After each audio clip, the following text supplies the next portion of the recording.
আমরা সকলে এটা তো জানি যে হিরে অর্থাৎ ডায়মন্ড খুবই দামি একটি বস্তু।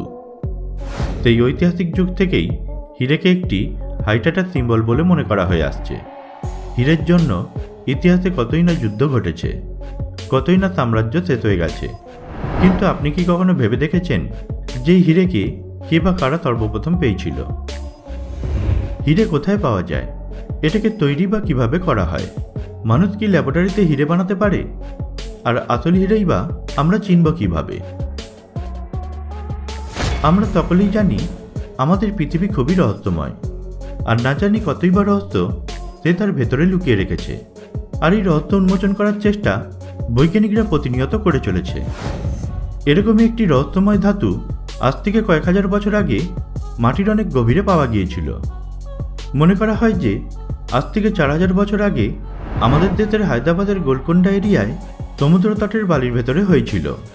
আর তাই হয়তো ভারতকে সোনার পাখি বলার সাথে সাথে হীরের ভূমিও বলা হয়, কারণ 18শো শতাব্দী পর্যন্ত ভারত ছাড়া পৃথিবীর আর কোনো জায়গায় হিরে পাওয়া যেত না। বর্তমানে ভারতে হীরের খনি মধ্যপ্রদেশ, অন্ধ্রপ্রদেশ এবং ছত্তিশগড়ে রয়েছে। আপনাকে জানিয়ে রাখি, পৃথিবীর সবথেকে দামি হিরে অর্থাৎ কোহিনুর, যেটি আজ ব্রিটেনের মহারানীর মুকুটে শোভা পাচ্ছে, সেটি ভারতবর্ষের গোলকোন্ডাতেই পাওয়া গিয়েছিল। আর শুধু এটুকুই নয়, এরকম অনেক নামি দামি হিরে যা ভারতে পাওয়া গিয়েছিল সেগুলি বর্তমানে বিভিন্ন দেশের মিউজিয়ামে রাখা রয়েছে। হিরে দেখতে যতটা সুন্দর, সেটিকে তৈরি করার প্রক্রিয়াও খুবই কঠিন। বৈজ্ঞানিকরা বলছে মাটির প্রায় 160 কিলোমিটার নিচে খুবই উত্তপ্ত পরিবেশ রয়েছে। এখানে প্রচণ্ড উত্তাপ এবং প্রচণ্ড চাপের কারণে কার্বনের ছোট ছোট কণা খুব অদ্ভুতভাবে একে অপরের সাথে খুব শক্তভাবে আটকে যায়, আর পরবর্তীতে এটাই হীরের রূপ নেয়। এরপর ভূমিকম্প বা আগ্নেয়গিরির অগ্নুৎপাতের ফলে এগুলি মাটির ওপরের স্তরে চলে আসে। আমরা এটা সকলেই জানি যে হিরে একটি পারদর্শী রত্ন। আর আপনাকে জানিয়ে রাখি, হিরেকে 750 ডিগ্রি সেলসিয়াসে গরম করলে এটা পুনরায় কার্বন ডাই অক্সাইডে পরিণত হয়ে যায়। আসলে হিরে হলো কার্বনের অ্যাটমের সমূহ, যা একে অপরের সাথে খুব শক্তভাবে আটকে থাকে। আর কারখানায় যে হিরে বানানো হয় তাতেও ঠিক একই পদ্ধতি ব্যবহার করা হয়। বৈজ্ঞানিকরা বলছে বিভিন্ন প্রাণী বা মানুষের টিস্যু থেকেও হিরে বানানো সম্ভব। আমরা যেমনটা জানি মানুষের শরীরে 65% অক্সিজেন এবং 18% কার্বন ডাই অক্সাইড থাকে, ঠিক তার পাশাপাশি 10% হাইড্রোজেনও থাকে।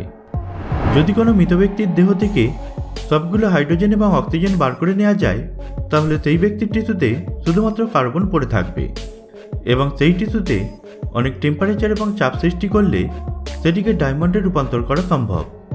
আর যদি আপনি এই প্রক্রিয়াটি শুনে অবাক হন, তাহলে আপনাকে জানিয়ে রাখি, বিজ্ঞানের অগ্রগতির ফলে অনেক কোম্পানি আজকের যুগে এই অসম্ভব কাজটিকে সম্ভব করে ফেলেছে। তবে এই প্রক্রিয়ায় হিরে তৈরি করতে অনেক সময় এবং টাকার খরচ হয়, তাই এই ধরনের হিরেগুলি ক্রয় করার জন্য আপনাকে লক্ষাধিক টাকা খরচ করতে হবে। এছাড়াও বাষ্পীকরণ অর্থাৎ কেমিক্যাল ভেপার ডিপোজিশনের মাধ্যমেও হিরে তৈরি করা সম্ভব। এই প্রক্রিয়াতে কার্বনের অ্যাটমগুলিকে বাষ্পে পরিণত করা হয়, এর ফলে সেগুলি গ্যাসীয় অবস্থায় চলে যায়। তারপর সেগুলিকে জমাট করে কেমিক্যাল প্রয়োগের মাধ্যমে হিরেতে পরিণত করা হয়। এই প্রক্রিয়ার ফলে কার্বনের অ্যাটমগুলি হীরের মতো আকার নিয়ে নেয়।